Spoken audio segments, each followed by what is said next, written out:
Hello everyone. In this video, we will continue exercise 1.3 from question number 8. Let's read the question first. A cement company earns a profit of rupees 8 per bag of white cement sold and a loss of rupees 5 per bag of grey cement sold. एक cement की company है और उस cement की company को profit होता है bag of white cement sold means जब वाइट सीमेंट का बैग बेचा तो उसमें हर एक बैग में 8 रुपीज़ का प्रॉफिट हुआ है.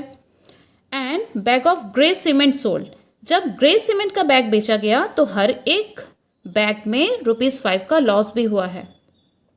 तो दिस इज़ द कंडीशन. अगर हम एक बैग बेचते हैं वाइट सीमेंट का तो 8 रुपीज़ का प्रॉफिट होता है. अगर हम एक ग्रे सीमेंट का बैग बेचते हैं तो ₹5 का लॉस होता है. Now keeping this point in mind, let's read its A part. The company sells 3000 bags of white cement. अभी जो कंपनी है सीमेंट की उसने cement bag white cement bag जब बेचा तो कितने बैग बेचे हैं 3000. 1 बैग बेचने पे 8 रुपीज़ का फ़ायदा हो रहा है. तो फिर 3000 बैग्स अगर बेचेंगे तो कितने का फ़ायदा होगा कैसे पता चलेगा. 3000 को 8 से मल्टीप्लाई करके. Okay. And 5000 bags of grey cement in a month.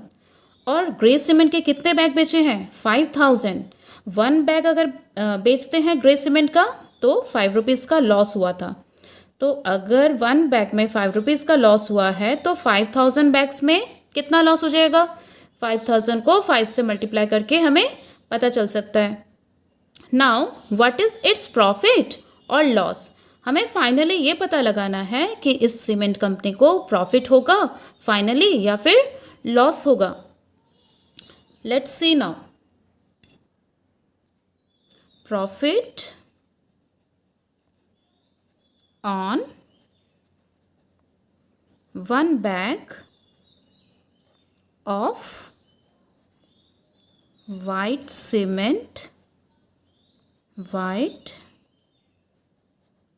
cement equals to how much?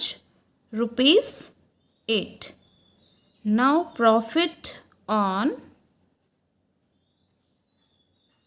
3000 bags, क्योंकि वाइट सीमेंट के 3000 बैग्स बेचे गए थे. 3000 bags of white cement will be 3000 multiplied by ₹8. 3000 multiplied by 8. It will be ₹24,000. Okay. Now loss check करना है अब हमें. ₹5. Loss on 1 bag of grey cement will be ₹5. And loss on grey cement total कितने बेचे हैं 5000 bags. Loss on 5000 bags of grey cement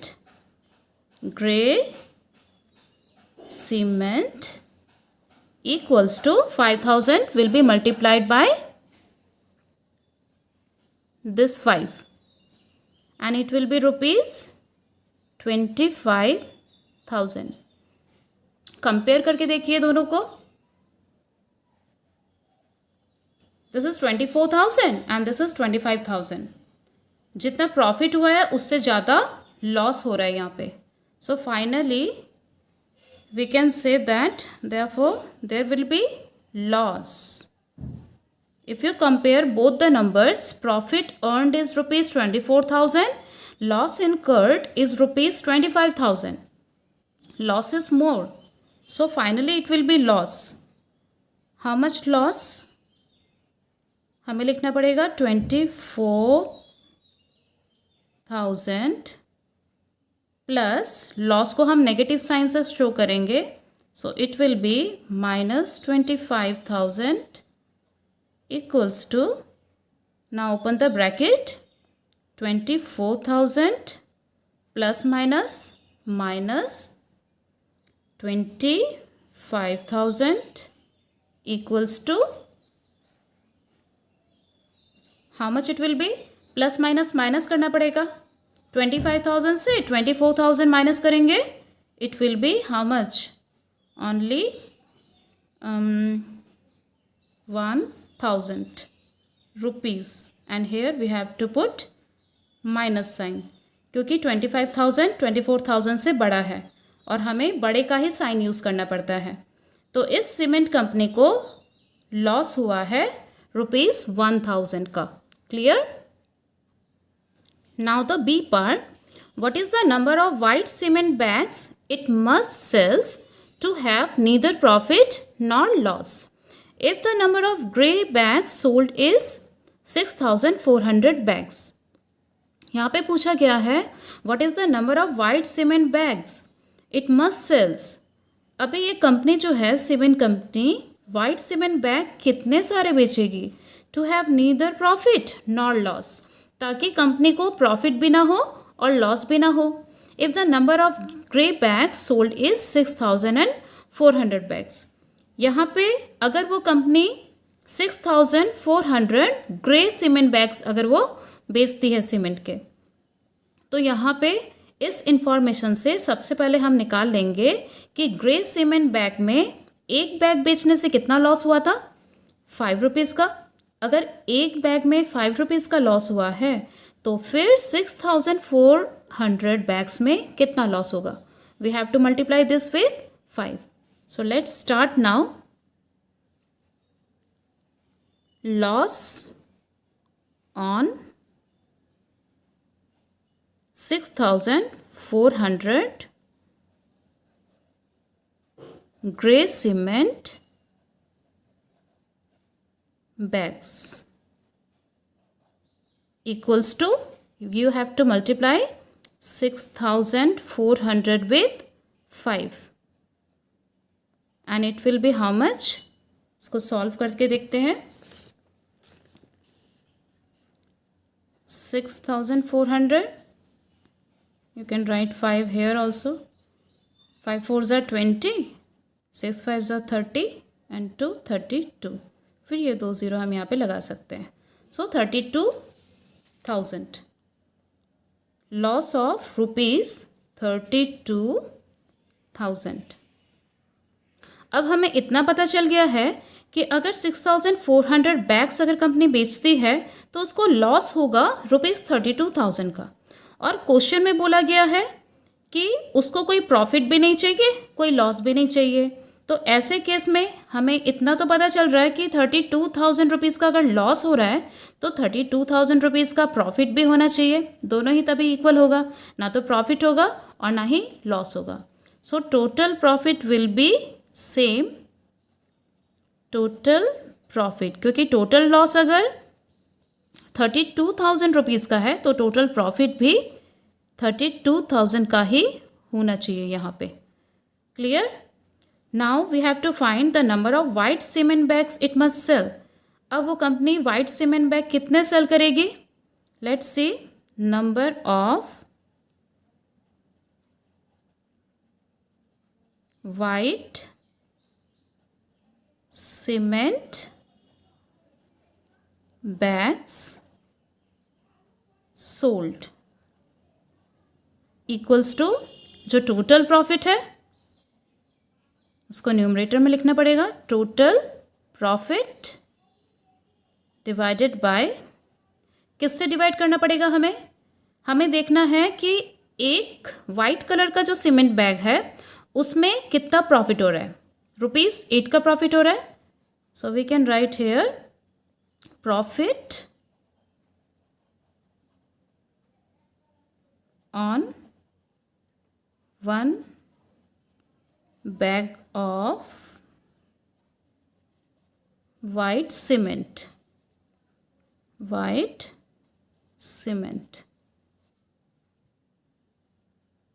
equals to, total profit कितना हुआ था?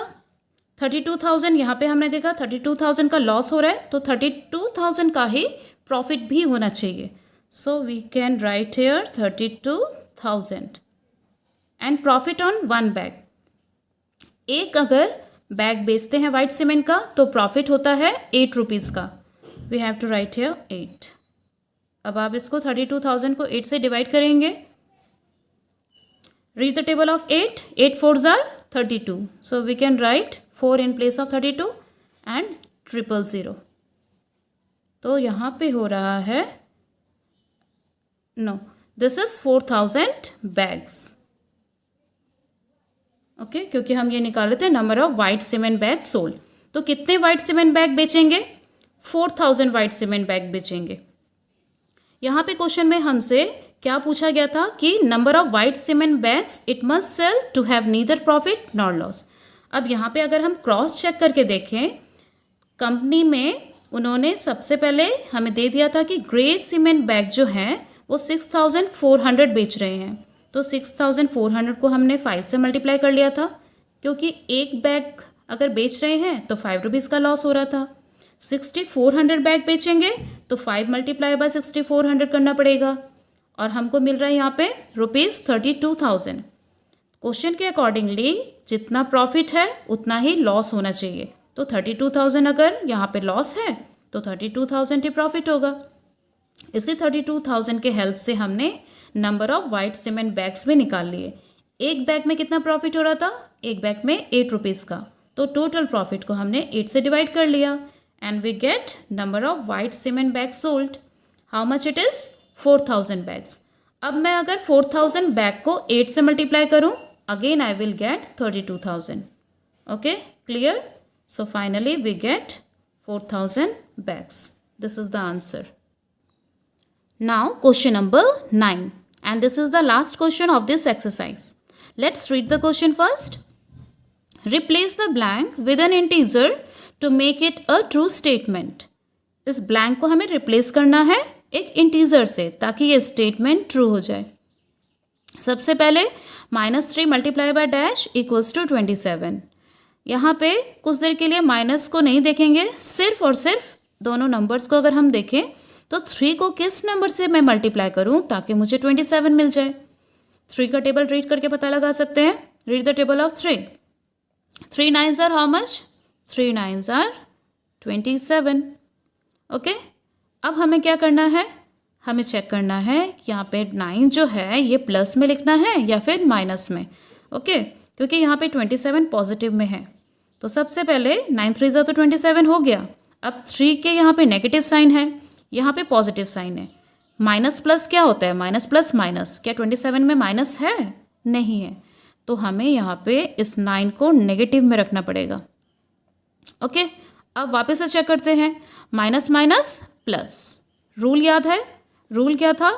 मल्टीप्लाई करते वक्त minus multiply by minus is plus, minus multiply by plus is minus, and plus multiply by minus is also minus. This rule we have to follow every time while multiplicating the integers. Okay, now B part 5 multiplied by dash equals to -35. Now read the table of 5. अभी minus को नहीं देखेंगे, सिर्फ numbers को observe करेंगे. Read the table of 5. Yes, 5 7s are 35. 7. अब देखते हैं, इसके सामने भी पॉजिटिव साइन है, 7 के सामने भी पॉजिटिव साइन है. प्लस प्लस क्या होता है? प्लस. लेकिन यहाँ तो माइनस है. तो 5 तो ऑलरेडी क्वेश्चन में दिया हुआ था, तो हम 5 में तो प्लेस नहीं कर सकते हैं, but we can place here. तो यहाँ पे हम इसमें माइनस लगाएंगे. अब वापस से क्रॉस चेक करके देखते हैं. Plus minus, yes it is minus. So the final will be -7. Next number C. Dash multiply by -8 equals to -56. Minus को अभी नहीं देखेंगे, सबसे पहले ये चेक करेंगे कि 8 का टेबल रीड करके 56 कब आता है. 8 7s are 56. Now check the sign. यहाँ पे माइनस और यहाँ पे प्लस. माइनस प्लस माइनस, तो ये बिल्कुल करेक्ट है. अभी 7 पॉजिटिव में ही रहेगा, तभी plus minus minus. Okay, now it's D part. Dash multiply by -12 equals to 132. अब यहाँ पे 12 का टेबल अगर मैं रीड करूँ तो किस नंबर से मल्टीप्लाई करके 12 को 132 आता है? अभी 12 टेंस तक तो हमको पता है, 12 टेंस 120 होता है। दैट मीन्स हमें उससे भी ज़्यादा पढ़ना पड़ेगा। For that we can also divide this. यहाँ पे हम इसको डिवाइड करके चेक कर लेते हैं। 132 को 12 से डिवाइड करते हैं। 12 1s are 12. It will remain 1 and this 2. 12 1s are 12. So 12 11s are 132. So we can write here 11. Okay. अब हमें साइन चेक करना पड़ेगा। यहाँ पे 132 पॉजिटिव साइन में है, तो यहाँ पे 11 के सामने प्लस है और यहाँ पे है माइनस। प्लस माइनस तो माइनस होता है, तो हमें तो माइनस नहीं चाहिए। हमें क्या करना पड़ेगा? 11 को भी नेगेटिव रखना पड़ेगा, तभी minus minus plus. Now it is correct. So question number 9 is also done. I hope you all have enjoyed the session. Thank you.